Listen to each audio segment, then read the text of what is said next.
কুলপির ছবি দেখাবো আপনাদের। কুলপিতে বিএলআরও অফিসে একেবারে দুন্দুমার কাণ্ড। দেখুন, দুপক্ষের মধ্যে সংঘর্ষ, মারামারি, হাতাহাতি, একেবারে দুন্দুমার। দেখুন সেই ছবি।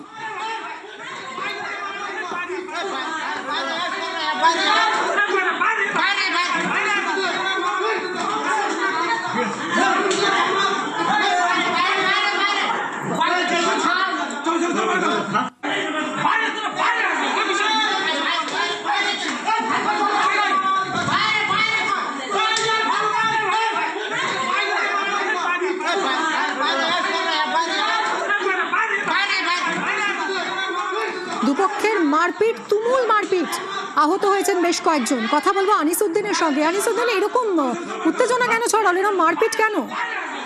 একেবারে দেখো, জমি রেকর্ড নিয়ে এই ঘটনা। একেবারে কুলপির শ্রীনগরের বাসিন্দা মফিজুল মোল্লার অভিযোগ যে তার জমি রেকর্ড জোর করে হোসেন লস্কর নামের এক ব্যক্তি করে নিয়েছে এবং এর পিছনেই বিএলআরওর হাত রয়েছে। এমনি বিএলআর অফিসে যান এবং সেখানেই দুই পক্ষের মধ্যে বচসা শুরু হয় এবং সেখান থেকেই মারপিট, তুমুল মারপিট। এই ঘটনায় বেশ কয়েকজন আহত হন, তাদেরকে কুলপি গ্রামীণ হাসপাতালে ভর্তি করা হয় এবং এই ঘটনায় মফিজুল মোল্লার পরিবারের পক্ষ থেকে একটি লিখিত অভিযোগ দায়ের করা হয়েছে কুলপি থানায় এবং ঘটনার অভিযোগের ভিত্তিতে তদন্ত শুরু করেছে কুলপি থানার পুলিশ। ধন্যবাদ আনিস।